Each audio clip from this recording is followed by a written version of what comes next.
The first impression that comes to our mind about any college: tall buildings, big classrooms, large lobby areas, thick books, IT labs, assignments, class tests, and projects, nothing besides that. Every hour, minute, second spent here help us carving and shaping our persona, cultivating innovative mindsets for the challenging world. Learning is a lifelong process. Sharing knowledge, inculcating values of life, spark the innovative horizons of mind. Fun and frolic is the nature of every nook and corner here. A daily dose of thrill we are sure to get here.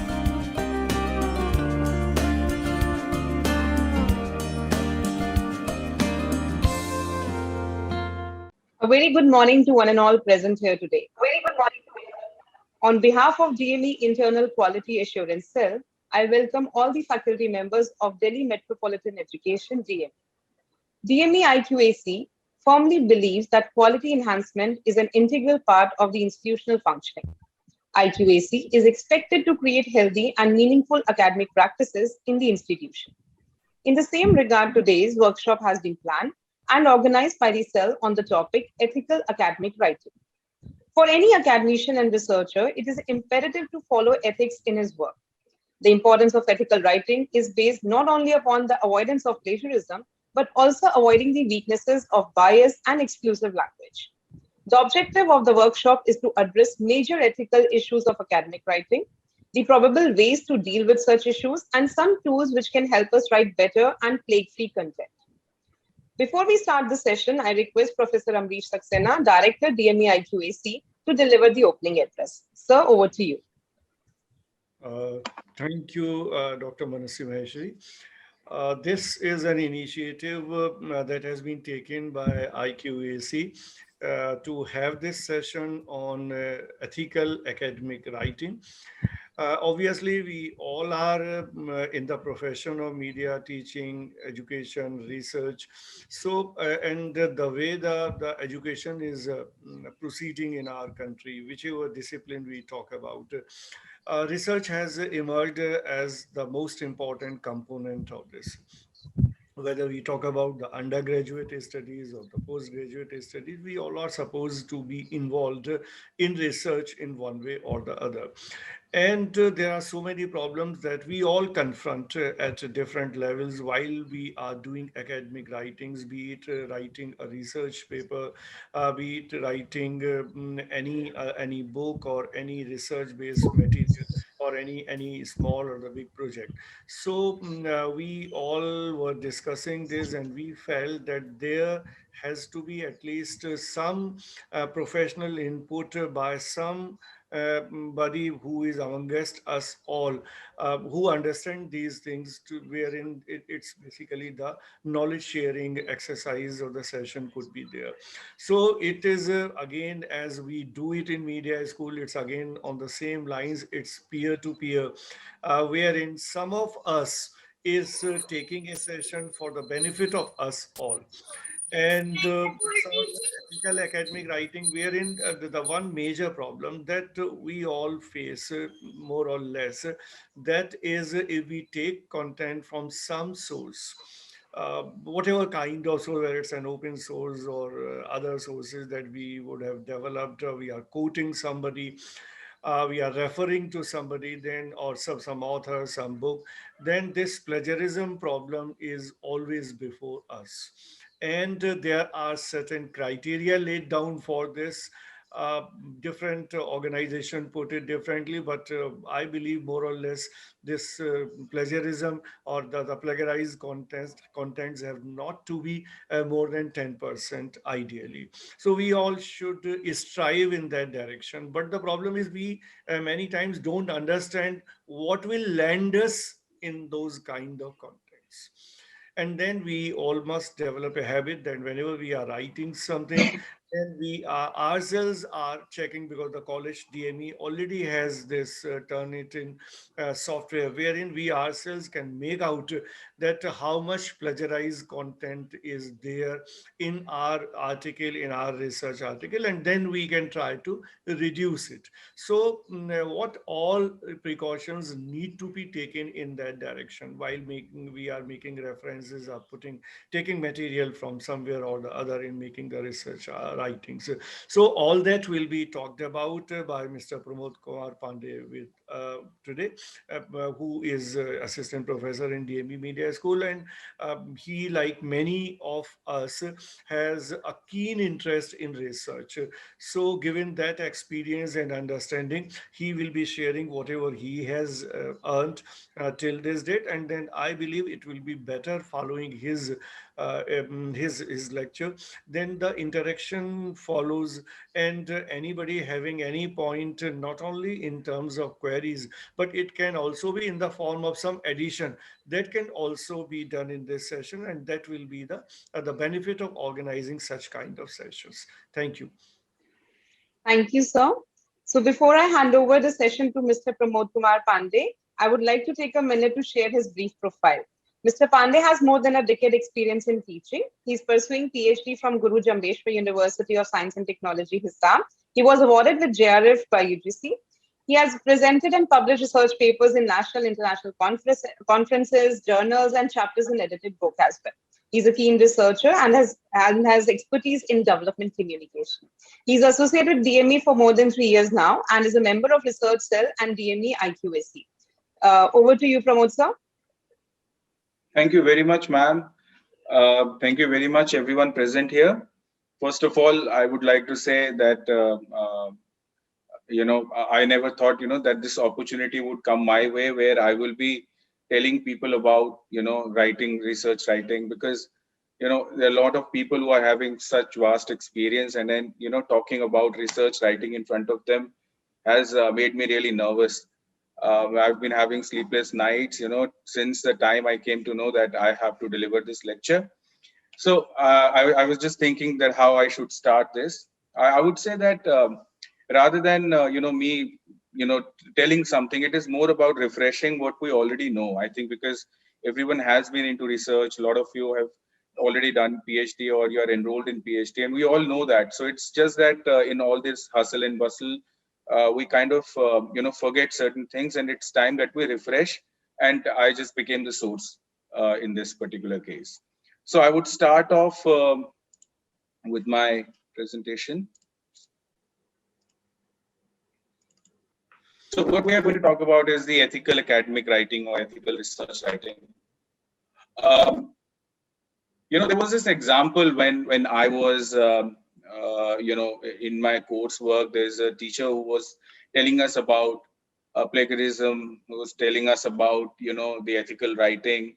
And he told us how to, manage your content so that, you don't fall under the category of ones who are, copy pasting the content. And, because it brings the severity of the plagiarism, maybe any, you may be making slight mistakes in terms of plagiarism, but then, it brings academic, it brings bad reputation to the individual, to the person who is doing the research, and also the institute that he's representing. So he told us through some examples. He said, let's assume that there are two students and they've been given an assignment regarding research writing by their respective professors. Now this girl on the left chooses to start her project on time to meet the deadlines, and the boy on the right is occupied in some other work and starts the project late. Now both will choose different course of action for the completion of the project in time. So the girl chooses to do a lot of review. She wants to do everything in a very systematic manner. She's doing a lot of preliminary studies and then collating all the work in order to create that final project. And the only problem is that she does not know the nuances of the software that is being used for the purpose of finding out the plagiarism or testing the content for plagiarism. But the guy, he knows all the nuances, he knows how to write, but his intention is that he will probably use somebody else's work. Now the professor gets to know about it, and he simply says plagiarism. So one is committing the plagiarism technically. So the girl who's having no intention of, you know, committing the plagiarism, but she's doing it technically because she does not know the nuances of academic writing. And when, you know, even when with all her intentions intact, when she's writing and when she's preparing the project, when that is being run through the software, it is showing that it is plagiarized. And on the other hand, the person who is intentionally doing the plagiarism is actually doing plagiarism. There are chances that he may escape to some extent because of his understanding of how the software works or how he should write, how he has to quote, and how he has to paraphrase. But in that case, we come up with the idea of plagiarism or the ethical research writing. That is, one is the technical side and one is the ethical side to it. So we have to try and strike a balance between the technical and the ethical side of it. We may be ethically, very much intact, but if we do not know the nuances, then in that case, it will always create problems. It may cause accidental plagiarism. That is one of the categories of plagiarism that we are going to talk about in the lecture itself. So how do you define plagiarism? Well, if I say it in the normal parlance, it is an act or instance of using or closely imitating the language and thoughts of another author without authorization and the representation of that author's work as one's own, as not by crediting the original author. You can also say, like, its synonyms are like copying, piracy, theft, stealing, etc. So plagiarism is, in simplest words, it is like taking somebody's idea, projecting it as your own, presenting it as your own, or reproducing it as your own. So that is plagiarism. Now, there are different types of plagiarism. One is the copy-paste plagiarism. Copy-paste plagiarism is generally more to do with the intention. There are times when people want to just simply copy-paste somebody else's work because they do not want to put in that much effort. At times, it is also accidental because there are times when you are taking a quote, from some other source, but but you do not have the understanding of how you have to place the quotes and how you have to give the references and in-text citation. Then in that case, what you are doing is actually the copy-paste plagiarism. Then there is something called as a mosaic plagiarism. This is one of those kind of plagiarism that is, related more to the intention, also a little bit with the technical side of writing. Mosaic plagiarism already involves a lot of, hard work. So it is always advisable that don't go with that. Better that you do your assignment or the research writing, honestly, and you don't need to go for that. Mosaic plagiarism is more like, just imagine a situation where you are having a lot of different types of clothes and you stitch them into one. You stitch them in the form of one single piece of cloth, and you will see a lot of colors, a lot of different textures and patterns. So a mosaic plagiarism looks something like that. You would see one paragraph and a lot of highlights in the Turnitin software showing multiple sources being used. So that is a mosaic plagiarism. Self plagiarism is when people have already got their articles published, and it is at times accidental when people don't realize that self plagiarism also exists. So what they do is that they reproduce that work without taking care of how it has to be cited and quoted, and then in that case it creates self plagiarism. Then there is global plagiarism. This is all intention based, when you are actually projecting somebody else's work as yours, also paying for the work to somebody else.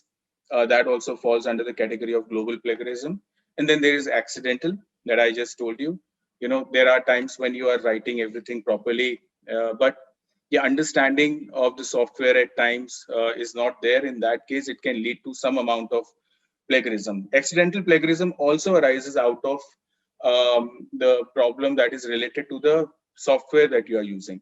Now, when we talk about Turnitin, it's probably the best kind of software that is available. There are certain softwares, even Turnitin has the plagiarism checking feature in it. But if in a text, I have seen, because I use the premium version of that, I've realized that when Turnitin shows 50% plagiarism, in that case Grammarly shows generally 20 to 30% of plagiarism because of its limited database. So in that case, we always should bear in mind that if we are sending our paper or if we are sending our thesis to the department, or we are completing our thesis and going for the submission, then in that case our thesis has to be checked on the same, or our research work has to be checked on the same software that will be used at the receiver's end. So if I'm using Grammarly for checking the plagiarism in my work, and if I'm sending it somewhere, and if Turnitin is being used there, then in that case it will lead to higher plagiarism, and that may come under the category of accidental plagiarism.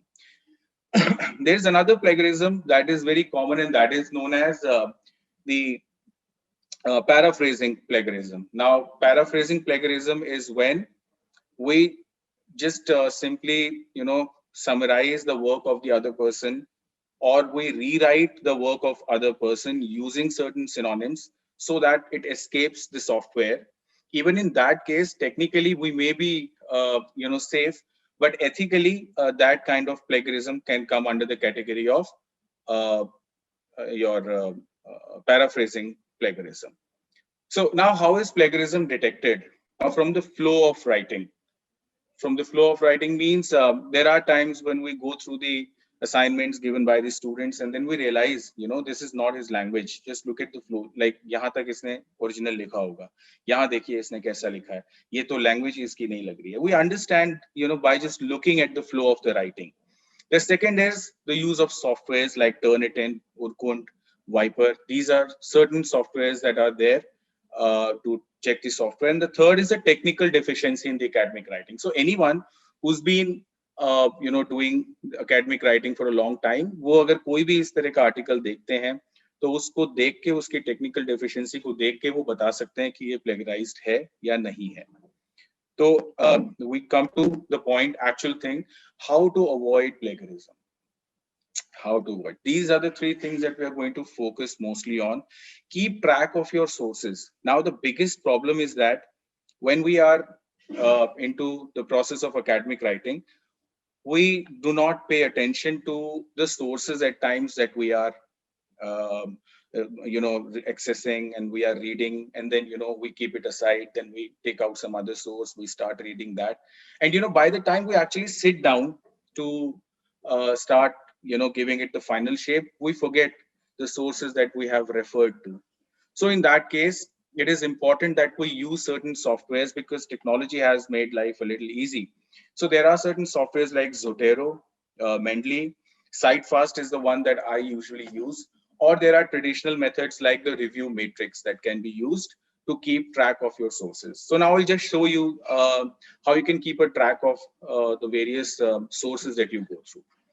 If you can see on my screen, I have this tab open, that is CiteFast. Can you see that? Anji, yes, sir. So it's like this particular website has different referencing styles that one can choose. There are people who work on MLA, there are people who work on APA. Chicago style is there. So in our domain, in our field of study, we use APA, and APA stands for American Psychological Association. And right now, the version of APA, the edition of APA that is in use is the APA 7th. It started way back in 1920s or 30s when American Psychological Association, for the first time, for the purpose of making the academic writing uniform across, they gave their first, edition of how an academic writing should be, their guidelines and everything. In those, 70, 80, 90 years now, we've come to the point where we are using APA 7th. So the nuances of writing, the nuances of, quoting and paraphrasing remains the same. It's just that there are minute changes that happen, when you're using APA 6 or APA 7. So we need not focus much on whether we are going to talk about APA 7 or 6, but we need to get into the more broader things. And then once you are clear with that, then you can use any format very easily. Like I'll tell you, in case of APA, any quote that is beyond 40 words is taken as a block quote.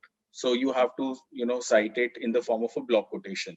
Whereas in case of MLA, I think it is different. More than 4 lines, they go with not with the numbers, but with the lines. So if there is any content that is beyond 4 lines, any code that is beyond 4 lines, I think they make it block quotation. Then there are some other formats where this number 40, the limit of 40 words, it goes up to 100. So anything which is beyond 100 goes in the form of block quotation. So the idea of block quotation as such remains the same, and the formats and the styles, they vary.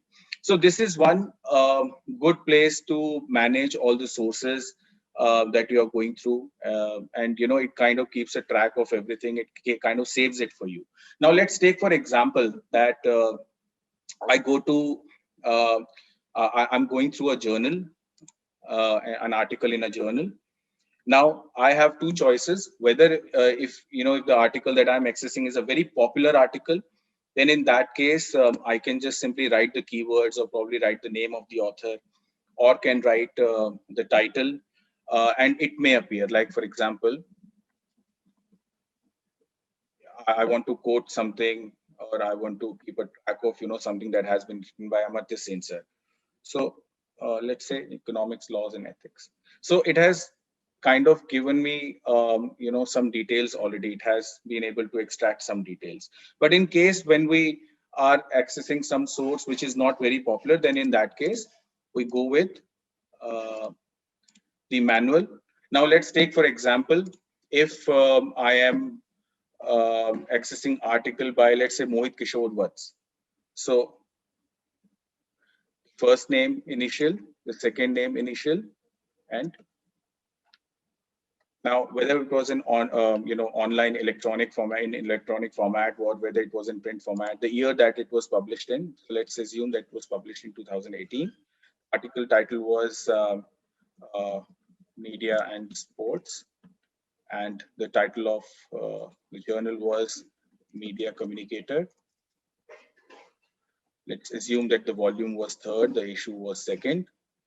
And now when I'm going through the text of Mohit Kishore Vatsa sir, then in that case, if there is a special, page range that I'm looking into, or there was a specific page on which I looked at some content and I'm using that, I'm referring to that in my piece of writing, then in that case, I can write the page number. Let's assume the page number was 12. DOI or URL. DOI is no more important in APA 7. I think it was in APA 6 that DOI was mandatory. So now you can see, I can say save citation. Now it is there. So the citation has already been created without me, remembering the syntax, how it has to be created. And, as and when, I'll keep on reading, I'll keep on going through the different sources, I can, create these linkages here. And it will create an entire list. That entire list can be exported in the form of Word. It will automatically arrange them in the alphabetical sequence. If I do not want to export it, and if I only want to take one or two out of it, I can simply go copy and paste. It will ask me which exact references do I want to copy. I can simply take it from here, and I can copy and then paste it in my file, in the desired file. Also, it gives you an idea of in-text citation. In-text citation. There are two things. There are two sides to it. We'll go from there. Okay. So this was one software. We'll talk about the in-text citation when we'll be talking about quoting and paraphrasing. So first software that I told you was CiteFast. You can easily use it.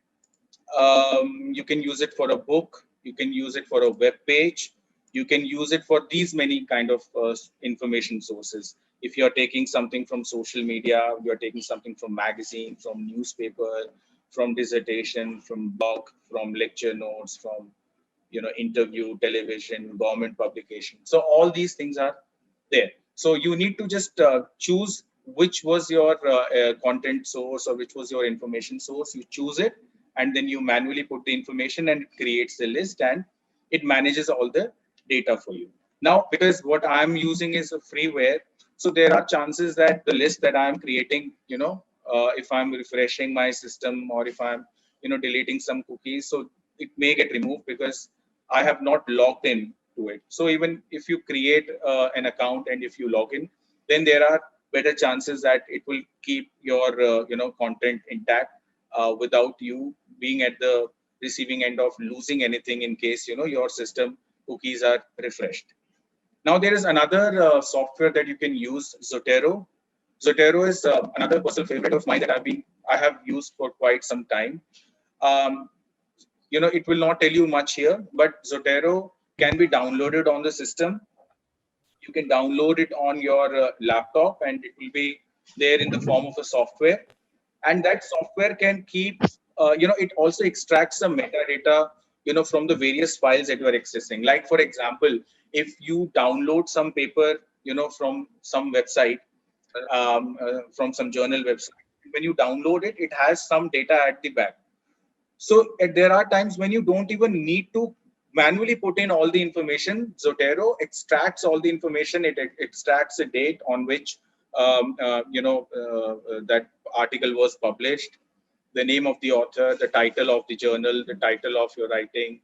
And if you are annotating any PDF on Zotero, then in that case, it can even tell you the page range, and it keeps a complete track of all things that you require when you are trying to manage the sources. क्योंकि ultimately सबसे बड़ी problem होती है sources को manage करना. तो ये क्या कर रहा है, आपने PDF में जो चीजें करी उसने उसके हिसाब से आपका in-text citation भी generate कर दिया, और उसने simultaneously आपका जो रेफरेंसेस हैं वो भी जनरेट कर दिया, and you can just extract it at any point of time. इसके अलावा Zotero आपको एक बेनिफिट और देता है. Zotero आप अपने क्रोम के एक्सटेंशन के तौर पे आप यूज कर सकते हैं, and once you are using it as an extension, then in that case आप कई सारे वेबसाइट्स पे भी जो आप कंटेंट को एक्सेस करते हैं, वो सारा कंटेंट जो है उससे रिलेटेड जो इन्फॉर्मेशन है वो Zotero में स्टोर होती रहती है. तो आपके पास अपना एक सॉफ्टवेयर है, इसका क्रोम एक्सटेंशन है, एंड ऑल्सो Zotero का अपना एक प्लगइन आता है जो आप माइक्रोसॉफ्ट वर्ड में इस्तेमाल कर सकते हैं. तो जब आप माइक्रोसॉफ्ट वर्ड पे इस्तेमाल करते हैं तो वहां पे जो आपके Zotero की जो लाइब्रेरी होती है, उस लाइब्रेरी के थ्रू आप अपनी एकेडमिक राइटिंग को और आसान बना सकते हैं. नाउ बिकॉज एक तो मेरा system is not in the perfect condition, तो मैं इसलिए इसको डिस्प्ले नहीं कर सकता, but I am just telling you, you can probably go through it. इसके बहुत सारे ट्यूटोरियल्स अवेलेबल हैं, and it's a very nice software that I have used for quite some time now because it makes the system little heavy. तो मैंने इस वजह से इसको इस्तेमाल करना भी बंद कर दिया है. A software which is similar to Zotero is Mendeley. Mendeley is another software very popular these days, and it provides you similar kind of features wherein you can manage all your resources, all the sources, all that you go through, all your review articles and all the information related to that. Mendeley भी आपको एक तरीके से Chrome के अंदर extension का service provide करता है. इसके अलावा Word में आपको एक plugin provide करता है, and at the same time you can download Mendeley on your laptops and systems, and it can keep track of everything that you are doing in terms of your academic work. तो ये तो हुए वो सारी चीजें जो हम software के थ्रू कर रहे हैं. ट्रेडिशनल वे इसका थोड़ा मेहनत वाला है, थोड़ा सा मैनुअल आपको करना पड़ता है. This was told to us by one of our professors who said that academic writing is not just any form of writing, it's a very different form of writing. आपको बहुत सारी चीजों में सोर्सेज देना जरूरी नहीं होता, लेकिन एकेडमिक राइटिंग में आपको जो क्रेडिट है वो देना जरूरी होता है. आपको ये बताना जरूरी होता है कि आपने वो इंफॉर्मेशन ली है वो कहाँ से ली है, क्योंकि it adds to the credibility of your work. So in that case उन्होंने हमें बताया है that there is something that we call as the review matrix, और जिसको हम source matrix भी कह सकते हैं, data matrix भी कह सकते हैं. You can call it anything. You can work on the Excel. आप Excel पे वो टेबल बना सकते हैं, and you can manually, while you are going through the when you are going through all this sources, all the literature that you have, तो आप उसको simultaneously आप अपने सिस्टम में उसको पंच करते जा सकते हैं, ताकि जब आप अपनी एकेडमिक राइटिंग करने बैठें, जब आप अपना फाइनल ड्राफ्ट तैयार करने बैठें, तो आपके पास सारे आपके जो सोर्सेज हैं वो हैंडी अवेलेबल हैं. तो where you can have the serial number, You can have name of the article. Then you can have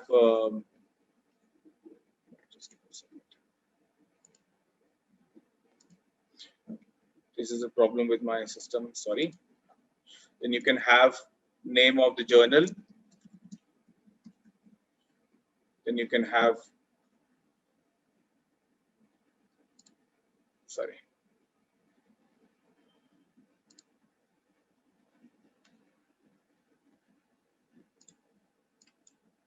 Just give me a second. Then you can have the date. You can have the name of the publisher. In case you are referring to a specific page, अगर आप कोई एक specific page देख रहे हो, तो आप उन pages को भी यहाँ mention कर सकते हो, और आप उसका एक URL कहाँ से आपने इसको retrieve किया वो दे सकते हो. There are times when people also put a remarks column where they write the gist of whatever they are reading, so that they don't have to revisit the entire article again. तो ये एक traditional तरीका है. Short run में ये आपको लग सकता है कि ये बहुत कॉम्प्लेक्स है, and why do we need to do this, you know, for everything that we are reading, but especially for the ones who are doing PhD and उनको अभी 2-2 साल बाद अपनी thesis submit करनी है, या उनके पास अभी साल डेढ़ का समय है. In that case, this kind of a thing works really well, and I've already suggested this to a few friends of mine, and I think they're already being benefited. They feel कि this is a good way to manage all your sources. तो ये एक important चीज है. Plagiarism से कैसे बचना चाहिए उसकी अगर हम बात करें, तो सबसे पहली जो बात निकल के आती है, you have to keep track of your sources. तो अब हमारे पास sources track करने के लिए, sources को maintain करने के लिए, उनकी information maintain करने के लिए ये सारे सॉफ्टवेयर्स मौजूद हैं. दूसरी चीज जो सबसे important है, that is quoting और paraphrasing. Quoting and paraphrasing क्या है? These are you know, quoting is when you are using somebody's work, you know, somebody's work the way they have written it, या verbatim अगर आप किसी की कही गई बात या किसी की लिखी हुई बात को अगर आप अपने काम में इस्तेमाल कर रहे हैं, then you are quoting it. तो आप quotation में क्या होता है? Quoting has, या quotation या quoting the work of the other has two parts. One is the in-text citation, and then the next is the reference, the full reference. अब in-text citation भी आपका parenthetical हो सकता है, parenthesis में, or it can be narrative, or it can be numeric. Numeric हमारे में इस्तेमाल नहीं होता. Numeric is when there is that क्या बोलते हैं superscript करके, जिसको हम footnote कहते हैं. तो APA में numeric इस्तेमाल नहीं होता, कुछ और formats में numeric का इस्तेमाल होता है. Mainly we deal with the parenthetical. मेरी spelling इसमें शायद गलत है. And then the second one is narrative one. अब ये parenthetic और narrative क्या होता है इसके बारे में हम बाद में बात करेंगे. But in-text citation में क्या-क्या वो चीजें होती हैं जो जरूरी होती हैं. किसी भी in-text citation में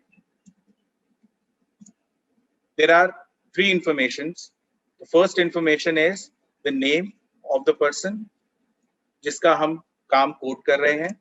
The second is the year, and the third is known as the locator. ये locator जो है ये बहुत important माना जाता है किसी भी in-text citation में, और खासकर जब आप किसी के काम को कोट करते हैं तो locator is very important. There are people who just quote somebody's work without providing the locator. तो वो technically हो सकता है कि software उसको ना पकड़े, लेकिन ethically this is not considered to be right. Locator can be anything. It can be the page number. It can be the paragraph number.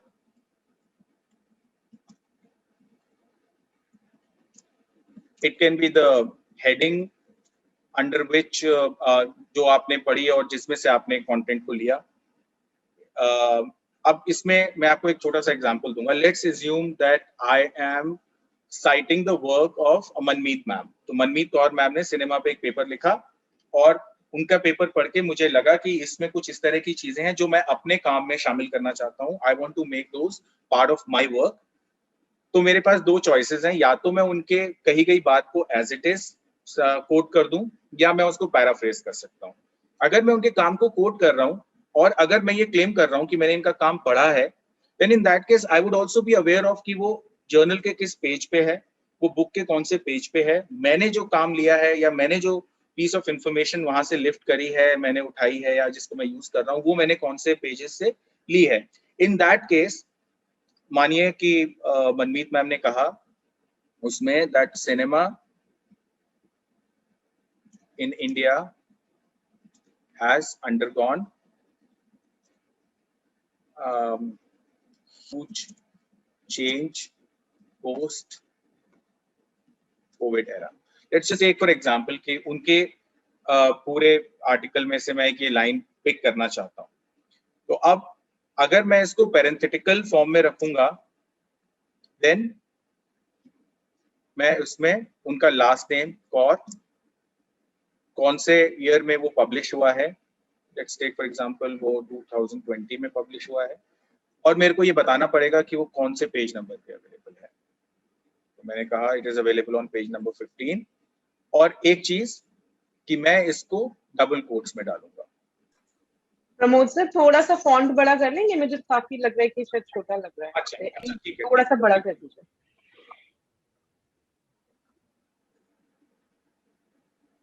ठीक है मैम। हाँ जी बिल्कुल। तो अब मैं आपको ये बताऊं कि ये बहुत जरूरी है, जब हम इसको कोट्स में डाल रहे हैं तो आपके पास टर्निटिन में एक फिल्टर होता है जिसमें आप कहते हैं कि जो कोटेड टेक्स्ट है आप उसको एक्सक्लूड कर दें, तो सॉफ्टवेयर भी उसको एक्सक्लूड कर देता है।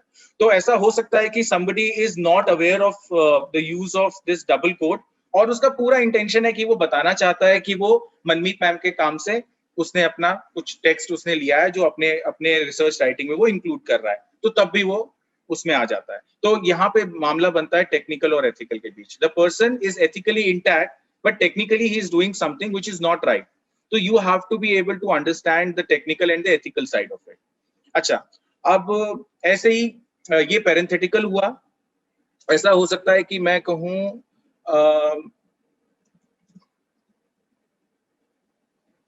states in a research article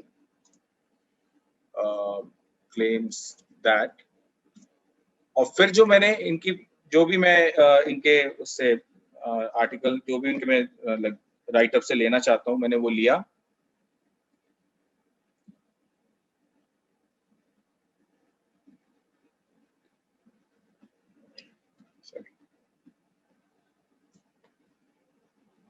और मैंने डाल दिया। ठीक है, तो this is also one way of citing somebody's work. इसमें तीन चीजें हमेशा रहेंगी, the name of the author, the year in which that work of the other author has been published, and this is the locator. अब ऐसा हो सकता है कि मनमीत मैम का ये जो है ये it is probably published in a book, और हो सकता है कि ये किसी जर्नल में पब्लिश्ड है, तो वहां पे पेज नंबर जो होगा वो मेन लोकेटर होगा। In case let's assume that Manmeet Kaur ma'am has a blog of her own, और उस ब्लॉग में पेज नंबर नहीं होगा, तो इन दैट केस ये लोकेटर चेंज हो जाएगा। तो मैं वहां पे पैराग्राफ को मैनुअली काउंट कर सकता हूं और बता सकता हूं that it is there at para number 15।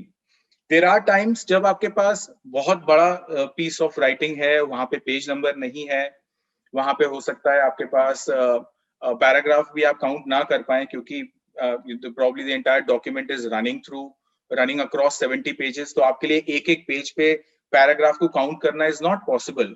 There in that case you can even put the heading मतलब जैसे मानिए कि मनमीत मैम का जो सिनेमा के ऊपर वो पूरा पीस ऑफ राइटिंग है, उसमें एक हेडिंग है cinema OTT and India, let's take for example, तो cinema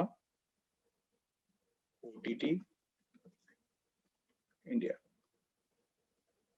it can be used like this. इसको हम italics कर देते हैं, either italicize it, और अगर हम इसको इस फॉर्म में ले रहे हैं तो in that case हम इसको कोट्स के अंदर भी डाल सकते हैं। आप इसको समझिए कि ये क्यों जरूरी है। ये सिंपली इसलिए जरूरी है क्योंकि लोकेटर एक्चुअली ये बताता है कि आपने एक्चुअल जो ओरिजिनल सोर्स है आपने उसको रेफर किया है। इसके लिए एक एग्जांपल देखिए, हमारे एक सर ने एक एग्जांपल दिया कि लेट्स अज्यूम कि आपके सामने एक आदमी खड़ा है और वो कहता है कि मैं उनको जानता हूँ, ही नेम्स समबडी ABC, कि मैं उनको जानता हूँ। आप कहते हैं कि अच्छा आप उनको जानते हैं, तो मेरा भी एक काम है, क्या आप मुझे बता सकते हैं कि वो कहाँ मिलेंगे? I also want to seek his help. अब दूसरे आदमी ने आपको बताया कि वो तो आपको लाजपत नगर में मिलेंगे। आप नाम बताया और लाजपत नगर बता दिया, the place. Now it is not possible for you to find one person in that entire locality. तो अगर मानिए कि उनको उनका घर का नंबर नहीं भी पता होगा, तो he would provide alternate locators. वो कहेंगे अच्छा वो लाजपत नगर में मेरे को घर नहीं पता, लेकिन वो उस लोकेशन पे रहते हैं, उस मॉल के पास रहते हैं, या उस रोड के पास रहते हैं, या उस मेट्रो स्टेशन के पास रहते हैं। तो in case you may not be having one locator, but you will be having some other locator probably, because आप ये क्लेम कर रहे हैं कि आपने जो दूसरे का जो काम है आपने वहां से लिया है। तो in case if you do not have a locator, it simply means कि आपने प्रोबेबली सिर्फ ये इस चीज को कहीं से लिया है, आपने जो ओरिजिनल सोर्स है आपने उसको रेफर नहीं किया है। अब ये भी प्रॉब्लम आती है, लेट्स टेक फॉर एग्जांपल कि मैं किसी के आर्टिकल में कुछ देखता हूं और मुझे लगता है कि मेरे को इसका इस्तेमाल करना चाहिए, तो इस तरीके से एक सोर्स के अंदर कोई दूसरा सोर्स अवेलेबल है।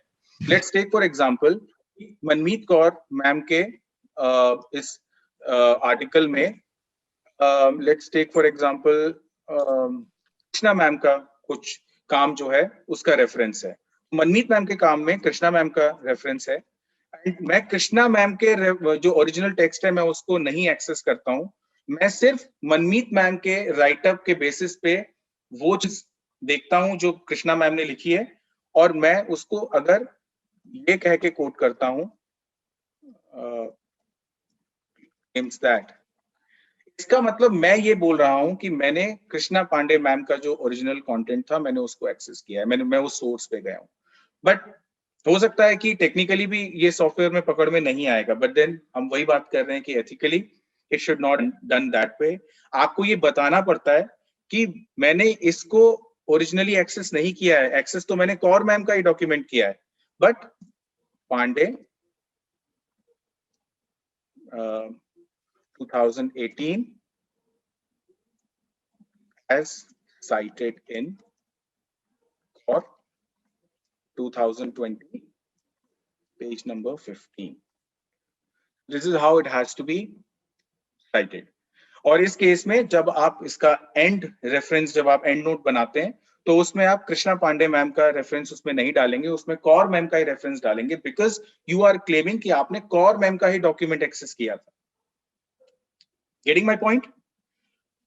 In addition to that, there are some more situations, like for example, आप किसी वेबसाइट के किसी आर्टिकल को एक्सेस कर रहे हैं, वेबसाइट के उस आर्टिकल में आपका जो ऑथर है उसका नाम ही नहीं है, ठीक है, और आपको ये तीनों इंफॉर्मेशन इन टेक्स्ट साइटेशन के तौर पे आपको प्रोवाइड करनी है।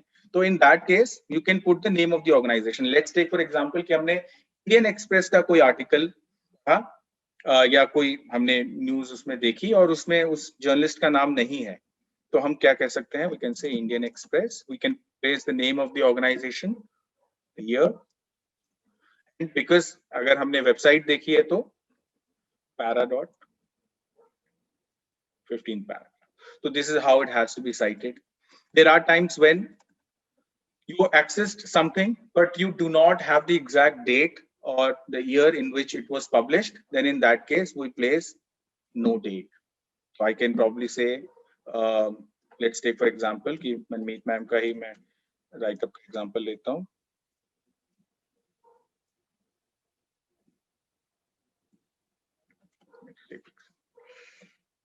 तो आपको बहुत ही ऑनेस्टली ये सारी चीजें क्लेम करनी है, जो चीजें आपने देखी हैं, और आपको कोई ऐसा क्लेम नहीं करना है जो सच नहीं है, और इसमें कोई दिक्कत नहीं है। ये सारी जो चीजें हैं ये टेक्निकलिटीज से हटके, टेक्निकल तो है ही लेकिन उससे हटके ये एथिकल साइड पे भी आपको ले जाती हैं। उसके अलावा बहुत सारी अब सिचुएशंस हैं, जैसे लेट्स टेक फॉर एग्जांपल आपके पास 2 से ज्यादा आपके पास ऑथर्स हैं। अगर आपके 2 ऑथर्स हैं, let's take for example Kaur and Pandey, 2020, page 17, let's assume. यहाँ पे दो ऑथर्स हैं, वहां पे आपको एंड लगा के और उसको इस तरीके से आपको प्रेजेंट करना होता है। ये मैं आपको अभी तक इंटेक्स्ट साइटेशन के बारे में बता रहा हूँ। टेक्स्ट के अंदर आप इसको कैसे इनकॉर्पोरेट करेंगे। अगर आपके पास 2 से ज्यादा हैं, 3 से लेकर 6 तक हैं, तो APA 6 कहता था कि जब आप पहली बार अगर आप इसको वो करेंगे, साइट करेंगे, तो उस केस में आपको सभी के नाम डालने पड़ेंगे। Let's take for example Kaur, Pandey, Sharma, Verma, and let's take for example Kapoor, 2020, 50. ठीक है। जब आप उसको आगे जब आप इसको फिर से इस्तेमाल करेंगे टेक्स्ट के अंदर, तो आप उसको कह सकते हैं कौर,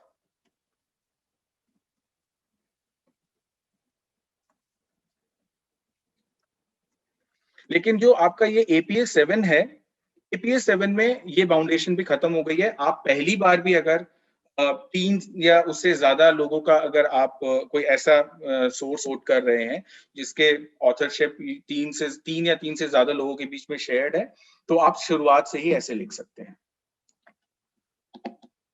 गेटिंग माय पॉइंट? इसके अलावा इसको कई तरीके से इनकॉर्पोरेट कर सकते हैं। जैसे मानिए कि आपने कहा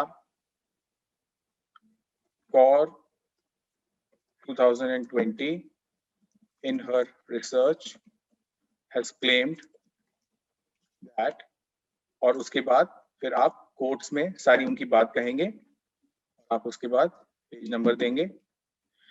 लेकिन ऐसा जब हम करते हैं तो जनरली हम बहुत ज्यादा एम्फेसिस उस स्टडी को दे रहे होते हैं उस समय। लेकिन अगर हम अपने आइडियाज को अगर हम एक तरीके से कोलेट कर रहे हैं, हम अपने आइडियाज को अगर जोड़ के और उसको सिंथेसाइज करके लिख रहे हैं, और उसमें अगर हम चाहते हैं कि कि मतलब मैं कोई एक रेफरेंस दूं, लेकिन वो मेरे पूरे काम के और मेरे पूरे आइडिया के या राइटिंग के फ्लो को ना तोड़े, तो I can continue to write, like for example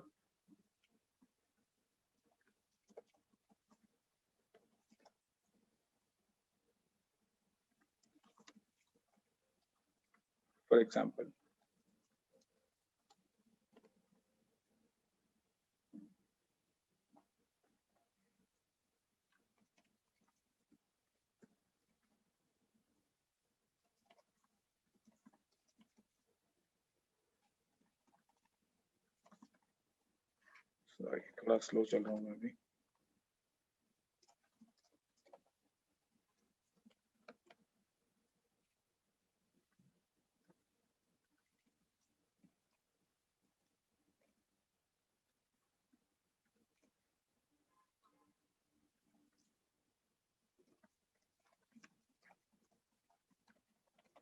अब इसमें मैंने क्या किया, इसमें मैंने एक तरीके से स्टार्टिंग में इनका जिक्र नहीं किया।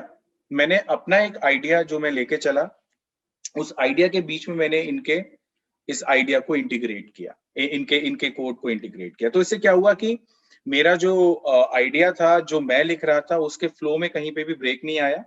And at the same time मैं ये सक्सेसफुल रहा इस चीज में कि मैंने बता दिया कि ये जो मैं बात कह रहा हूँ, this has been taken from her. ऐसा भी हो सकता है कि कभी कभी आपने एक चीज को मल्टीपल सोर्सेस पे देखा हो, आप लेकिन बताना चाहते हैं कि मेनली मैंने यहाँ से देखा है, बट आप उनको ये भी कहना चाहते हैं कि you can also do one thing, कि आप दूसरे सोर्सेस भी देख सकते हैं। तो आप बीच में डाल सकते हैं सी ऑल्सो, और सी ऑल्सो के बाद आप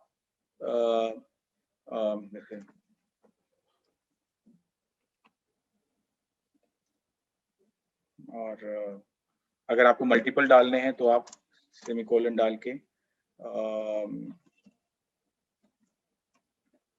ये भी डाल सकते हैं। तो इसका मतलब ये हुआ कि आप कह रहे हैं कि मेनली एम्फेसाइज आप कॉर पे ही कर रहे हैं, उन्हीं के पीस ऑफ वर्क पे कर रहे हैं, उन्हीं के पीस ऑफ राइटिंग पे कर रहे हैं, बट आप ये कह रहे हैं कि you can also look at that, you can also see that. उसके अलावा एक सिचुएशन और हो सकती है जहां पे अब आप जो कोट कर रहे हैं that is going beyond 40 words. तो जब वो 40 वर्ड्स के बियॉन्ड जाता है, तो उस केस में हम जो करते हैं उसे कहा जाता है ब्लॉक कोटेशन।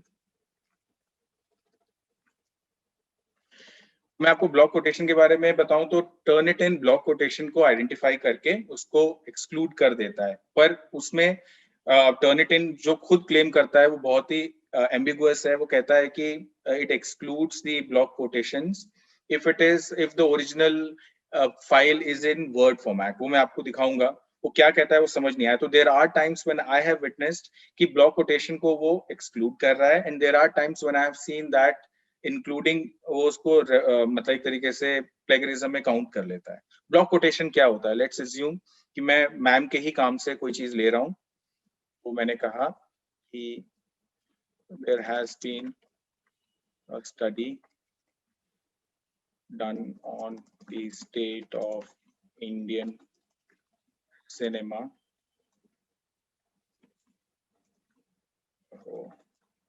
which claims, यहाँ पे ब्लॉक कोटेशन में हमेशा सेमीकोलन के साथ ये यहाँ पे एंड होगा। You will move to the next line और आप 1 इंच का इंडेंट वर्ड पे लगा देंगे और आप बिना कोट्स के अंदर, अब आप कोट नहीं डालेंगे, जैसे आपने ये कोट डाला, आप कोट नहीं डालेंगे। यहाँ पे आप स्ट्रेट अवे वो बात लिखेंगे जो आप दूसरे के काम से उठा रहे हैं, और आपने ये पूरी बात लिखी। ये ध्यान दीजिएगा कि ये इंडेंटेड है 1 इंचेस, ठीक है। ये इसमें नहीं दिख रहा होगा क्योंकि मैं इस पे काम कर रहा हूँ। और जब यहाँ पे ये एंड होगा, वहां पे बिना फुल स्टॉप लगाए आप यहाँ पे लिखेंगे और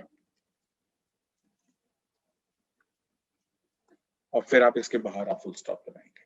this is known as block quotation. तो ब्लॉक कोटेशन इंपॉर्टेंट है। ये अलग अलग जो आप स्टाइल्स फॉलो करेंगे, चाहे आप MLA करें, चाहे आप शिकागो करें, चाहे आप हार्वर्ड करें, चाहे आप APA करें, ये इन सब में ये उसका रूल थोड़ा बदल जाएगा कि कितने वर्ड्स के बियॉन्ड आप जाकर ब्लॉक कोटेशन करें। कहीं पे मैंने जैसा शुरुआत में भी बताया, कहीं 100 शब्दों से ज्यादा जाने पर ब्लॉक कोटेशन का इस्तेमाल किया जाता है, कहीं पे 3 से 4 लाइनों के बाद ही ब्लॉक कोटेशन का इस्तेमाल किया जाता है। लेकिन अगर हम APA की बात करें तो APA में 40 word is the limit. So anything that goes beyond 40, उस केस में आप ब्लॉक कोटेशन का इस्तेमाल करेंगे। ये चीज ध्यान देने वाली है कि ब्लॉक कोटेशंस में आप इसका इस्तेमाल नहीं करते।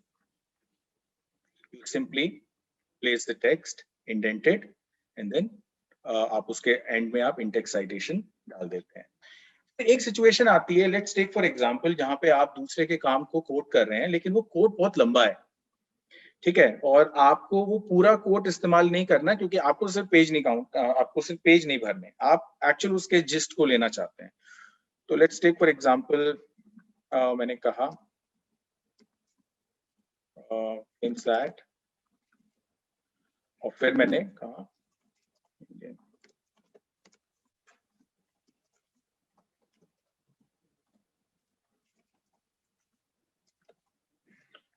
उन्होंने उसके आगे भी कुछ बात लिखी थी। मैं उस बात को एडिट करना चाहता हूँ, रिमूव करना चाहता हूँ। मैं 3 डॉट्स का इस्तेमाल करूंगा, इसको एलिप्सिस कहते हैं। एलिप्सिस को इस्तेमाल करने का मतलब, कहीं से आवाज आ रही है, हाँ, तो एलिप्सिस का इस्तेमाल करने का मतलब हुआ there is some part of the same sentence this is to be remembered, जो मैंने उसमें से हटा दिया है, और एंड का मैं कुछ और पार्ट जो है उस सेंटेंस का मैं उसमें ऐड कर दूंगा।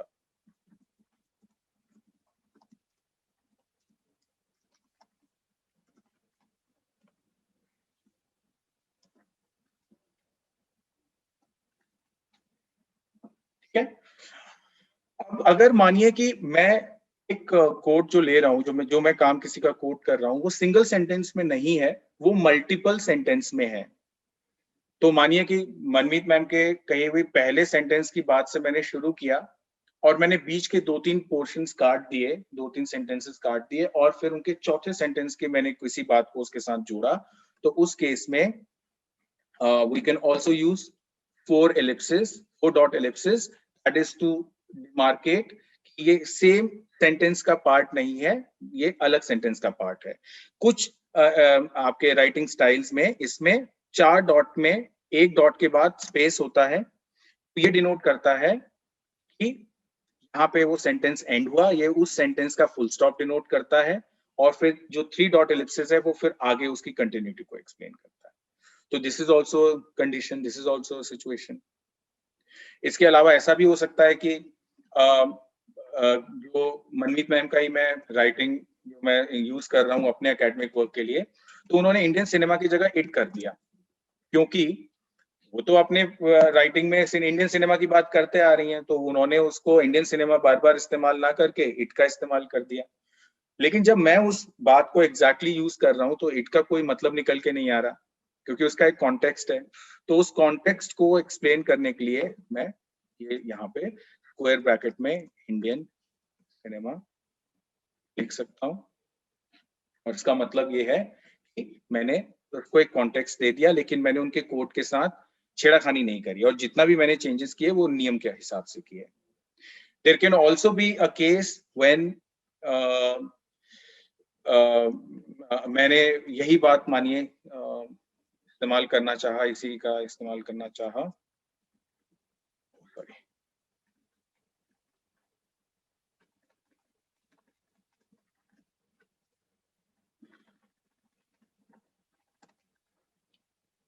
मानिए कि उसमें कुछ एरर है, स्पेलिंग का एरर है या किसी भी तरह का एरर है, तो मैं उस केस में स्क्वायर ब्रैकेट में SIC डाल दूंगा। ठीक है, ये कुछ सिचुएशंस हैं जिसमें हम कोड करते हैं, तो उसमें कैसे थोड़ा सा मॉडिफिकेशन करते हैं। अब सवाल ये उठता है कि हम कोड करते किस किस चीज को हैं? क्या हम हर चीज को कोड करेंगे? अगर हम हर चीज को कोड करेंगे तो फिर तो हम बहुत परेशानी में आ जाएंगे, क्योंकि अगर आप 10 पेज का भी कुछ लिख रहे हैं और अगर आपको लगता है कि हर बात को अगर कोड करना पड़ेगा, हर बात का एक सोर्स हमें प्रेजेंट करना पड़ेगा, then it would become very difficult for us. तो एक बात होती है जिसे हम कहते हैं कॉमन नॉलेज। कॉमन नॉलेज को, या कोई ऐसी चीज जिसकी यूनिवर्सल एक्सेप्टेंस है, हम उसके लिए किसी भी तरह का कोड नहीं, हम उसको साइट नहीं करते, हम उसका सोर्स प्रोवाइड नहीं करते। Sun rises in the east, it's a universal known fact. Now if I am writing it, I don't need to probably give reference to anyone जिसने ये पहली बार कहा हो। It's a general knowledge, it's a universally accepted fact.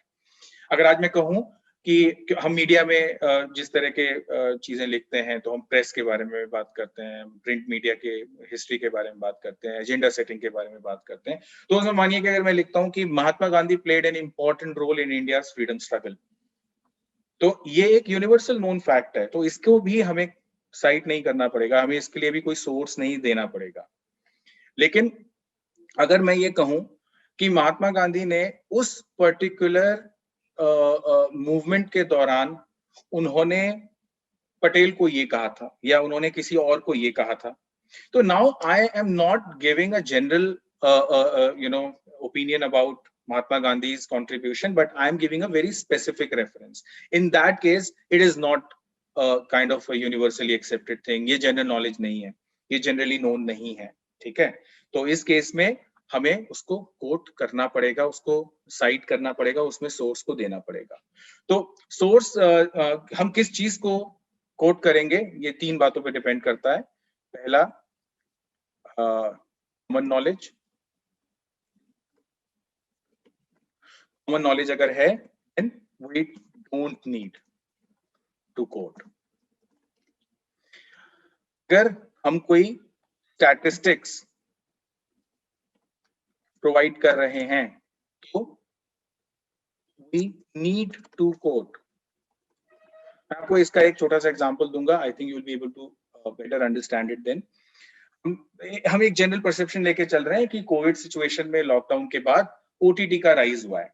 तो if I am saying OTT market share has gone up in the past 2 years, ये तरीके से खासकर मीडिया की फील्ड में जो भी हैं वो इस बात से एग्री करेंगे, मैक्सिमम एग्री करेंगे। It's like a general information for them, तो you don't need to provide the source. अगर मैं कह रहा हूं कि OTT market share has gone up by 70% या 200% in the past 2 years, in that case source देना पड़ेगा, बिकॉज यहाँ पे स्टैटिस्टिक्स आ गया, पे हमने कोई वैल्यू की बात करी, हमने एक बहुत ही स्पेसिफिक बात करी, and it also depends on the audience. Media वाले मीडिया के लिए, मीडिया के लोगों के लिए लिख रहे हैं, मीडिया के जर्नल के लिए ही लिख रहे हैं, मीडिया की किसी कोई वैसी मैगजीन के लिए ही लिख रहे हैं, तो in that case they have an idea कि वो किस तरह के लोगों के साथ इंटरेक्ट कर रहे हैं। तो if there is a piece of information that is common knowledge amongst that particular population, in that case you don't need to provide the information. इसका मैं एग्जांपल दूं, जैसे ग्लोबल विलेज का जो कॉन्सेप्ट दिया था, मनस्वी मैम किसने दिया था? मैं थोड़ा नर्वस हो गया, एकदम भूल रहा हूँ। Global village Marshall McLuhan. ठीक है ना?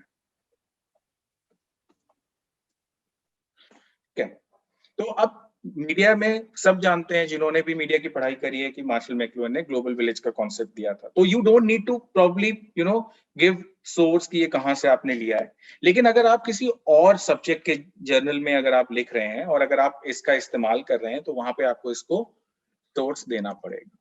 Source need to be provided.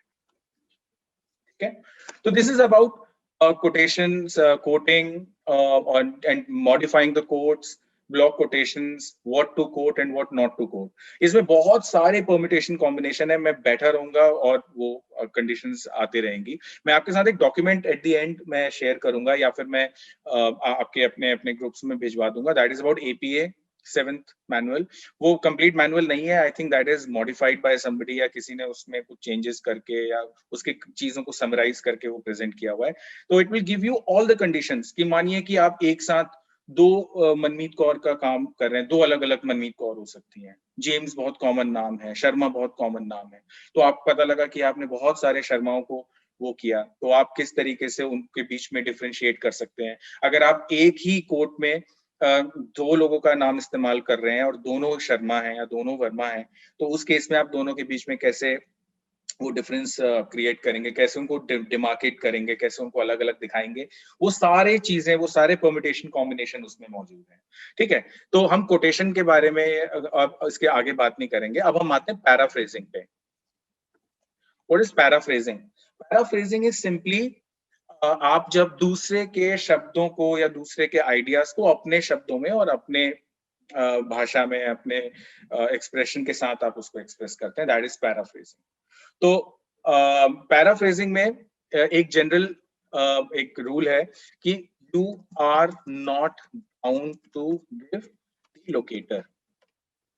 अगर मैं मनमीत मैम के किसी काम को कोट ना करके मैं उनके पूरे काम को समराइज कर रहा हूँ, या मैं उनके पूरे कंक्लूजन को समराइज कर रहा हूँ, या किसी चैप्टर को समराइज कर रहा हूँ, तो मैं I am not bound to give the locator. लेकिन अगर हम लोकेटर दे सकते हैं, देन इट इज ऑलवेज मतलब it is always considered to be better. तो अब इस केस में मैं क्या करूंगा? मैं कहूंगा COR 2020 has elaborated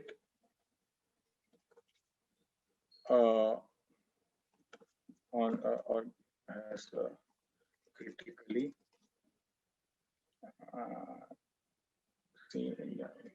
examined the state of cinema in our country।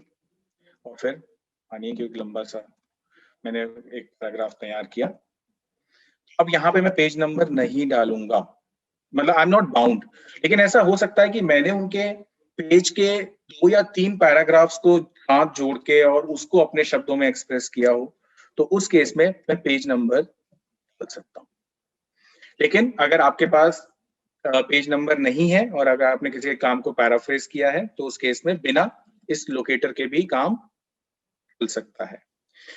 अब मानिए कि आप जब पैराफ्रेज कर रहे हैं और आपका पैराफ्रेजिंग मल्टीपल लाइंस में जा रहा है, तो इट्स ऑलवेज एडवाइजेबल कि आप एक पैराग्राफ में एक कोई काम को पैराफ्रेज जो करते हैं उसको एक पैराग्राफ तक ही लिमिट करें। तो क्या है, जैसे मानिए कि मैं मनमीत मैम के इस पूरे काम को एक सेंटेंस में नहीं डाल सकता, and I am using multiple lines और multiple sentences to summarize all her work. तो इन दैट केस मैंने पहले इनके काम को लेके ये बात लिखी, फिर मैं ये कह सकता हूँ he has further stated that, और फिर मैं उस बात को अपने शब्दों में लिख सकता हूँ, और फिर मैं the study further throws light over, फिर मैं लिख सकता हूँ, और लास्ट में अगर मुझे लगता है कि मुझे पेज नंबर देना है तो I can give the page locator, और अगर मेरे को नहीं लगता, अगर वहां जरूरी नहीं है, तो मैं तो करे बिना भी यहाँ पे फुल स्टॉप लगा सकता हूँ। और फिर अगर मैं कोई दूसरी बात कहूंगा तो I would try and move to the next paragraph without adding anything to that, क्योंकि that paragraph is exclusively for the paraphrasing of the ideas that I have done using the content of Kaur ma'am और उनके 2020 वाले काम को। तो ये paraphrasing है। अब पैराफ्रेजिंग का सबसे ज्यादा दुरुपयोग होता है क्योंकि what people do is कि it is easy कि सामने किसी का काम लिया और उसको अपने शब्दों में लिखा, और उसमें क्या है, सिनोनिम्स का इस्तेमाल कर लेते हैं। इस तरह के टूल्स ऑनलाइन मौजूद हैं जो आपके पूरे राइटिंग के उसको पूरे स्ट्रक्चर को भी बदल देते हैं, वो आपके शब्दों के इस्तेमाल को भी बदल देते हैं, वर्ड्स का सिनोनिम डाल देते हैं, तो वो प्लेगरिज्म में नहीं आता। But ethically this is not considered to be a fair practice.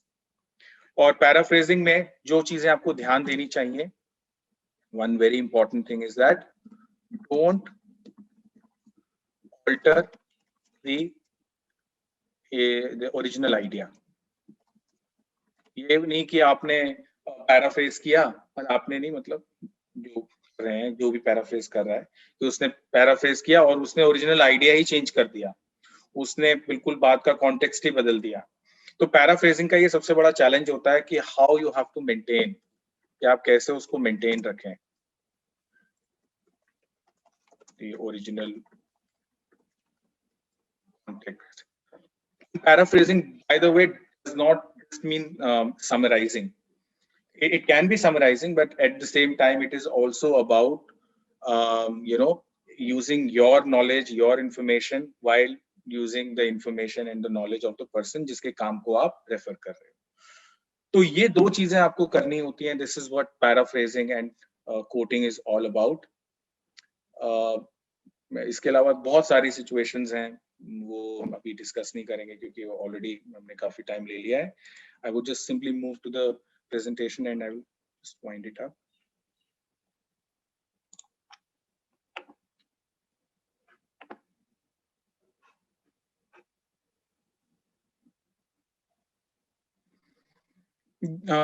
That's it.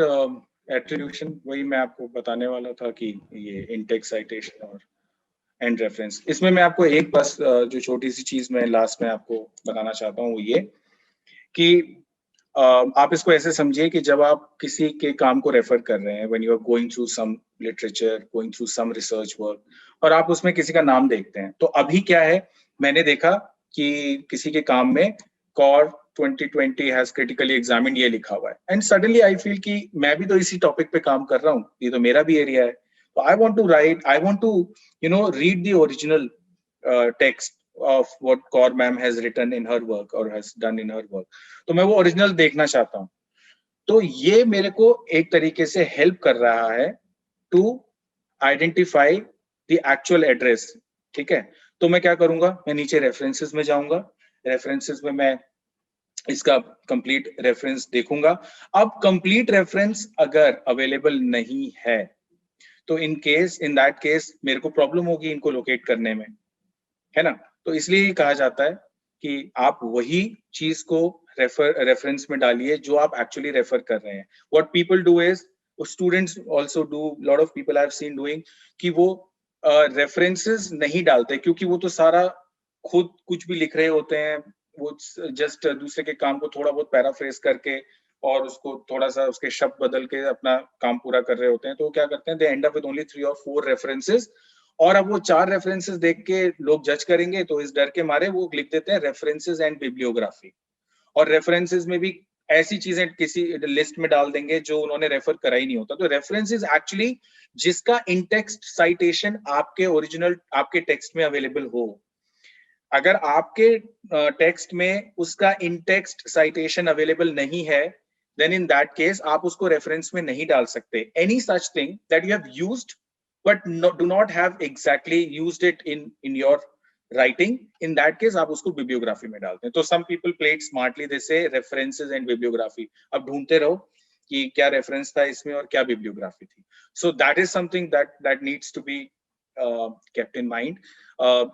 हो सकता है कि कुछ चीजें जो मैंने बताई वो किसी एक स्टाइल में फॉलो नहीं होती हो या किसी एक में होती हो, तो वो स्टाइल टू स्टाइल थोड़ा बहुत डिफर कर जाता है. But I think the entire idea of how to maintain ethics while doing academic writing, वो इन्हीं थोड़ी बहुत चीजों में सारा शामिल है. So with that Manasvi ma'am, I come to the end of this session. I mean, if there is anything that anyone wants to share and add on. Thank you, sir. Yes, there are a couple of questions, sir. एक बहुत important question है, जैसे आपने कहा कि common knowledge को हम जब लिखते हैं, हम cite नहीं भी करते हैं, तो it is okay. But plagiarism softwares जो हैं, वो उसको pick कर लेते हैं, because कहीं ना कहीं वो mention होते हैं. तो वो वहाँ पे हमें plagiarism content मतलब दिखाता है कि it's a plague content. उसके लिए फिर क्या करना चाहिए? Because अगर हम cite नहीं कर रहे, तो वो softwares तो pick कर ही लेते हैं. जो प्लेगरिज्म सॉफ्टवेयर है वो टेक्स्ट सिमिलैरिटी दिखाता है. मतलब प्लेगरिज्म हमारे लिए और प्लेगरिज्म सॉफ्टवेयर के लिए तो अलग चीजें हो जाती है. उसके लिए तो टेक्स्ट सिमिलैरिटी है. मैंने ऐसे केसेस देखे हैं जहाँ पे यूनिवर्सिटी की थीसिस का फॉर्मेट तो सेम रहता है और सब शोधगंगा पे पड़ी रहती हैं, और थीसिस में एक्चुअल काम शुरू होने से पहले से लेकर एंड तक में कम से कम 15 पेजेस ऐसे होते हैं जो कॉमन जाते हैं, तो वो भी प्लेगरिज्म में दिखाता है. वो तो टेक्स्ट सिमिलैरिटी दिखाता है. तो अब वहां पे आपको लड़ाई करनी पड़ती है वहां के सिस्टम से, जो सिर्फ सिमिलैरिटी रिपोर्ट देख के कह देते हैं ये तो प्लेगराइज्ड है. लेकिन आप उसको मैनुअली हटा सकते हैं, आप उसको मैनुअली हटा सकते हैं. और अगर आपने बाकी चीजें जो एकेडमिक राइटिंग की जो बाकी चीजें अगर आपने उनको इंटैक्ट रखा है तो फिर वो प्लेगरिज्म में काउंट नहीं होता. तो ऐसा था, आई नो समबडी जिनके उसमें थीसिस में प्लैग सिर्फ इसी वजह से आ रहा था ज्यादातर. तो उन्होंने जब अपने लाइब्रेरियन से बात करी, क्योंकि उनके वहाँ पे जो ये टेस्टिंग है ये लाइब्रेरियन करते हैं, तो लाइब्रेरियन वाज लाइक कि नहीं. तो फिर उनके प्रोफेसर ने एक रिपोर्ट जनरेट करी जिसमें उसको हटाया और उसका रीजन दिया. तो librarian had to ultimately accept कि ठीक है. तो ये चीज रहती है. दूसरी चीज मैम, अगर कोई कॉमन नॉलेज भी है तो कॉमन नॉलेज भी अगर आप वो इतनी कॉमन है तो आप उसको जब अपने शब्दों में जब आप उसको लिखेंगे, जब आप अपने तरीके से प्रेजेंट करेंगे, तो फिर बहुत कम चांसेस हैं कि वो ऐसा ले. क्योंकि ऐसा नहीं है कि ये टर्निटिन भी सब कुछ प्लेगरिज्म के अंडर लेकर आ जाता है. इसकी भी कुछ चीजें हैं जो मैं आपको 1 मिनट मैम, प्रियांशा मैम, मैं आपको आपके क्वेश्चन को अभी लेता हूँ. एक जस्ट चीज दिखाना चाहता हूँ, मैंने ये खोल रखा था. 1 सेकेंड. हाँ, अच्छा, टर्निटिन के बारे में भी ये पता होना चाहिए कि टर्निटिन क्या क्या चीजें हमें प्रोवाइड कर रहा है. एक सेकेंड.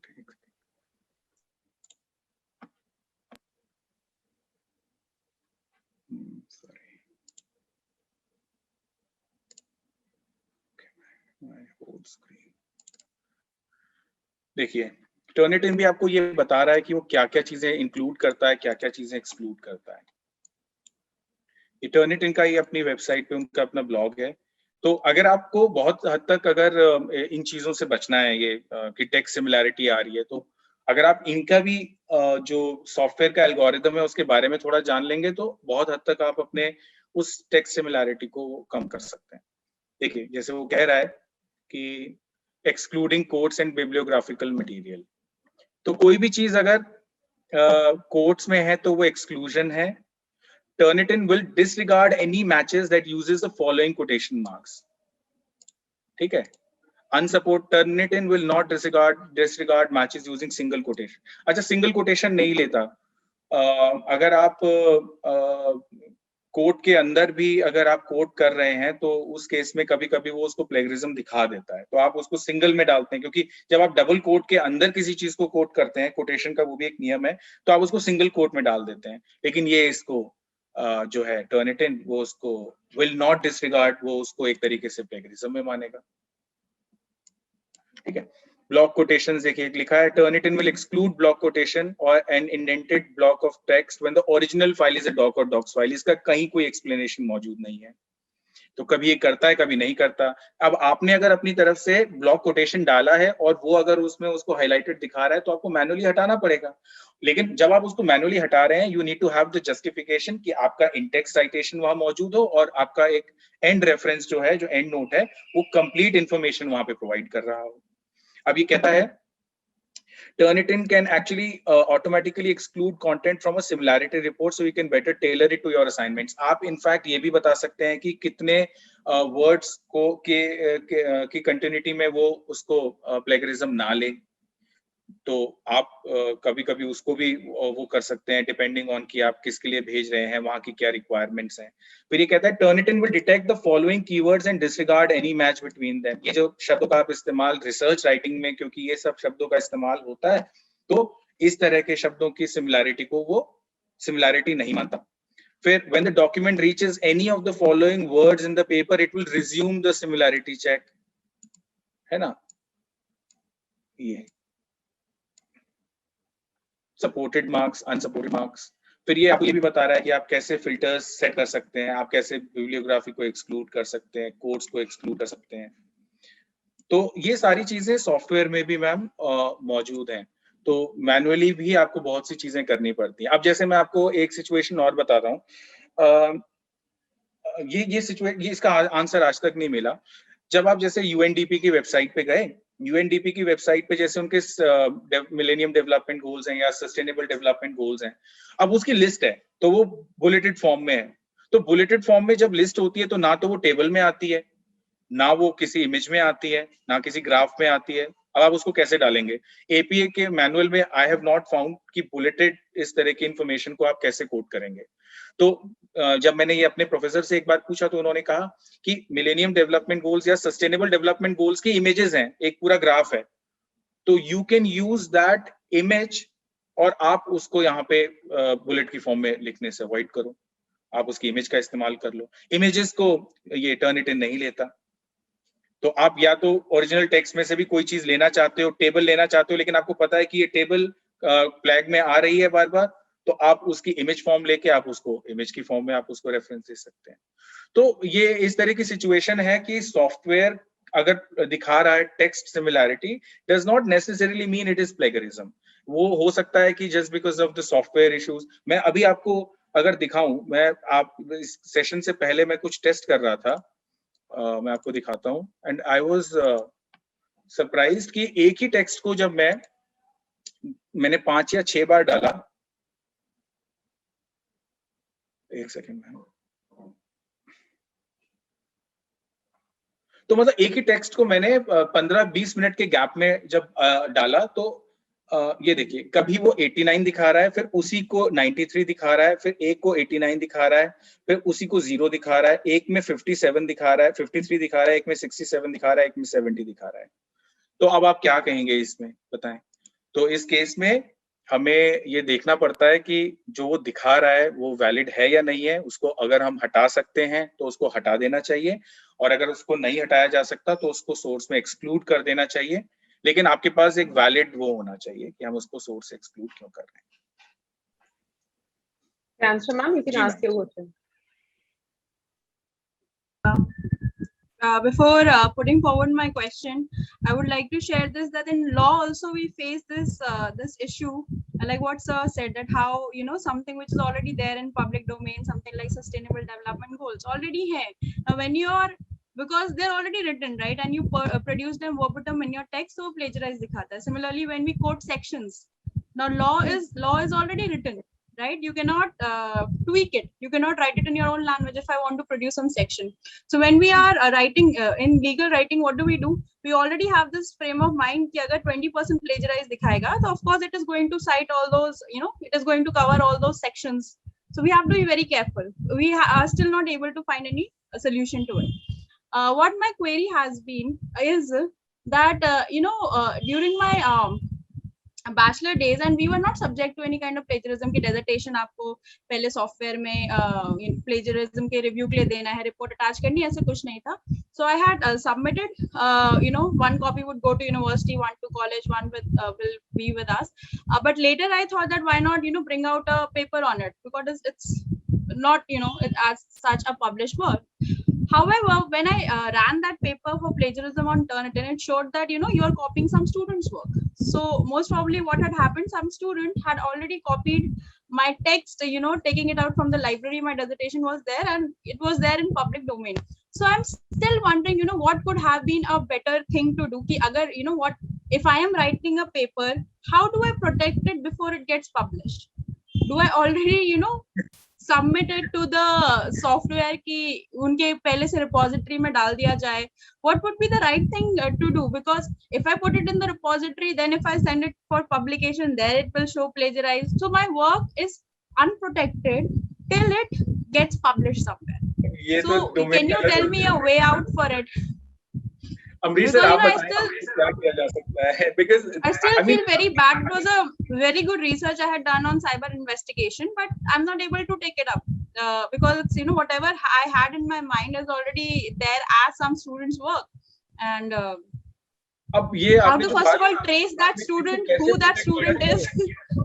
इसको कैसे प्रोटेक्ट किया जाए? अब ये मतलब बहुत ही ऐसी चीज है, मैं क्या बताऊं? I can give you an example of reputed university in Delhi, जहाँ पे गाइड ने कहा कि तुम्हारा काम बहुत अच्छा है, जरा इसको अपने एक को गाइड को या किसी और को कहा कि ये सब्जेक्ट मैटर एक्सपर्ट है, इनको भेज दो, ये आपको सजेशंस देंगे। तो सजेशन आए नहीं, 3 महीने बाद कुछ और फ्रेंड्स ने बताया कि तुम्हारा ही जो टॉपिक है उसी पे कोई प्रेजेंटेशन हो रहा है। तो वो जब पता लगा तो उन्हीं के काम को प्रोफेसर ने इस्तेमाल करके उसका प्रेजेंटेशन बना के और कहीं पे दे दिया अपना पेपर। अब जब वो उसने फ्लैग में रन किया तो वो 80% या 70% फ्लैग दिखाने लगा। He had no choice, या तो फिर he could have taken the course of action जो आप जानते हैं, जो बड़ा मुश्किल है। गाइड ने हाथ जोड़ के कहा कि तुम दोबारा इसको रीराइट कर दो। तो it took entire 3 months, 4 months for that person to rewrite the entire thing. And it happened with one of my known from Jamia. So not exactly in MCRC या मीडिया वाले उसमें नहीं, but he was part of I think some engineering or something. तो अब आप इसका क्या कर सकते हैं? ये तो ऐसा सवाल है। लेकिन ये है कि आजकल के टाइम पे आपके पास बहुत सारे डिजिटल टूल्स हैं। अगर आज आपने अगर कोई फाइल क्रिएट करी है तो उस फाइल के मेटा डेटा में तो आपका ही वो आएगा, उसकी क्रिएशन की डेट आएगी। मैं आज भी जैसे मुदिता मैम ने अगर मुझे कोई डॉक्यूमेंट भेजा है तो उस डॉक्यूमेंट का जब मैं इस्तेमाल करता हूँ तो मुझे वहां पे उनका नाम ऑथर में दिखाई देता है उस फाइल के उसमें। तो अब आपने जब ये किया था ये बहुत पहले रहा होगा, फिर वो किसी ने वहां से लेके उस पे अपना पेपर बना के फिर उसको पब्लिश करवा दिया होगा और वो डोमेन में आ गया होगा। तो ये इश्यूज अब शायद इतने जब वो उसे पहले पब्लिश कर देते हैं तो it shows that my work is plagiarized. And now I cannot somehow defend it that I wrote it in 2010 and the student is writing it in 2015 and it is bringing it in public domain. This is still a gray area. Like how to defend your own work. ये law वाले ही हमें guide करेंगे इसमें कि हम क्या कर सकते हैं। I think you people are We are still finding a way. Pramod sir, एक क्वेश्चन और था कि कुछ फ्री प्लेजरिज्म चेक करने के कुछ फ्री जो अवेलेबल सॉफ्टवेयर्स या वेबसाइट्स है उसमें से कोई ऐसी है जो रिलायबल हो, जिसको हम कह सकते हैं, मतलब अपार्ट फ्रॉम टर्निटिन और जिनको एक्सेस ना हो, अगर हमें उनको कुछ सजेशन देना हो, क्योंकि लोग पूछते हैं कि अगर इससे रिलेटेड कुछ है तो। मतलब अगर मैं तो कहता हूँ कि फ्री तो मत इस्तेमाल करिएगा, क्योंकि फ्री इस्तेमाल में क्या होता है वो ओपन डोमेन में चला जाता है। पहली चीज तो आपको प्लेगरिज्म का जो डेटाबेस है उसका एक्सेस बहुत लिमिटेड है, वो सिर्फ ओपन सोर्सेज तक है। यहाँ पे अगर आप देखेंगे कि जब आप कोई फाइल को जब रन करते हैं तो वो जब आपको दिखाता है कि यहाँ से कॉपीड है, तो जब आप उस सोर्स में जाने की कोशिश करते हैं तो कहता है कि उस यूनिवर्सिटी से परमिशन लेनी पड़ेगी आपको उस डेटा को देखने के लिए। तो in fact even the data which is not there in public domain, Turnitin उसको भी आपको चेक करके बताता है। इसका अपना डेटाबेस बहुत ब्रॉड है। लेकिन जितने भी ये ओपन सोर्स में फ्री वाले हैं ये क्या करते हैं कि ये ओपन डोमेन में ही जो इन्फॉर्मेशन है उसी के साथ चेक करते हैं और आपका भी काम ओपन डोमेन में आ जाता है।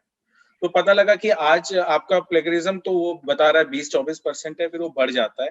लेकिन कुछ ऐसे सॉफ्टवेयर हैं, कुछ ऐसी वेबसाइट्स हैं जो आपको वो सर्विस प्रोवाइड करती हैं एट अ नॉमिनल कॉस्ट। उनमें से एक है स्क्रिबल, SCRIBBLE। मैं एक बार देखता हूँ और आई विल प्रोवाइड इट।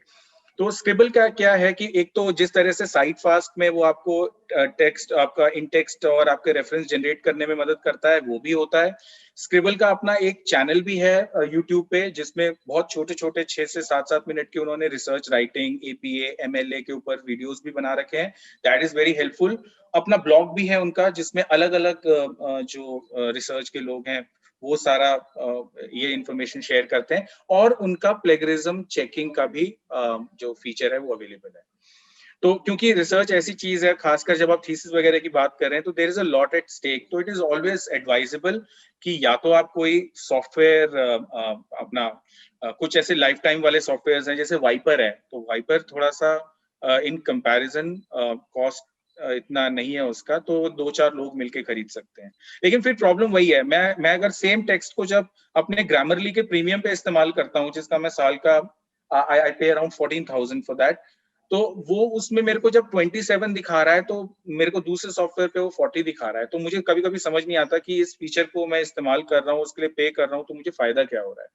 तो इट्स ऑलवेज बेटर। अब यही बात मैंने सर को बोली थी कि प्लेगरिज्म सॉफ्टवेयर तो सबके लिए अवेलेबल होना चाहिए, चाहे वो किसी यूनिवर्सिटी से जुड़ा हो या ना हो। But this is something again I have no answer to. Okay. Thank you so much. If anyone has any other query, you can raise your hand, and please fill the feedback form, which is the link is given in the chat box, or any other question which you want to put across. And in the meanwhile, I would like to just thank everyone present here, all the faculty members and the IQAC team members who are here. Thank you, Pramod sir, for conducting such an insightful, informative session. And I'm sure this will help all of us in making our research better. So I once again thank everyone for joining. Thank you so much. And hopefully we'll see you soon with some new workshop and on the new content. Thank you so much. Thank you. Thank you. Thank you, Pramod sir. Thank you, ma'am. In DME, we believe in engagement and empowerment of students. And since the time this COVID-19 struck in 2020, we intensified this whole process. For the education sector, it was a big challenge. At DME, our small dynamic team decided to take this challenge head on. We organized different kind of programs, different webinars wherein the distinguished people from the industry and other walks of life, they are invited to interact with the students. We try to keep them engaged in taking out newsletter, writing stories, editing stories, and not only that, they make posters, they make cartoons, they write pieces for the newsletter.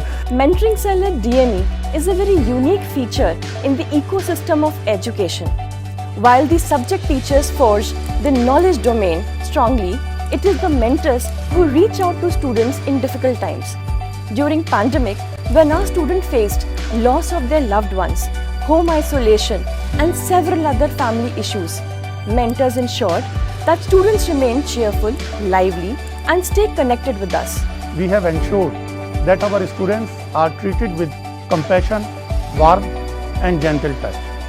And it has been our endeavor to treat all the academic activities of our students, which includes PSDA, internal assignment, and various other curricular activities accordingly. Research Cell also pays huge emphasis on interdisciplinary nature of research. In order to promote this, the research centers of the Research Cell were also motivated to join with each other and conduct research activities for students, faculties within DME and outside DME. While the strong academics and great industry connect is building great lawyers, media persons, and managers at DME, we at Mentoring Cell are enabling these future leaders to be compassionate, emotionally strong, and resilient for any times to come. We empower the students. All the schools of DME, they have their students council. In DME Media School, this council is part. They organize the program themselves, they take their own decisions, and they mobilize the students for all the good cause. Art has the power to unite and connect during the times of crisis. Bringing people together, sharing, soothing, and inspiring are powers of art, which have been made empathically obvious by the DME cultural societies during the COVID-19 pandemic. By taking different innovative approaches, in organizing various virtual competitions and events in which the students of DME have taken part with great enthusiasm and proved that DMEians are unstoppable. Care with compassion is motto of DME. During Corona period, we were always with our students. Their well-being is primary for us. We take care of our students. We met the expectations of the students, of the parents, and above all of the industry. The placements this year were better than those of the previous years. DME is committed to supporting its students in all possible ways.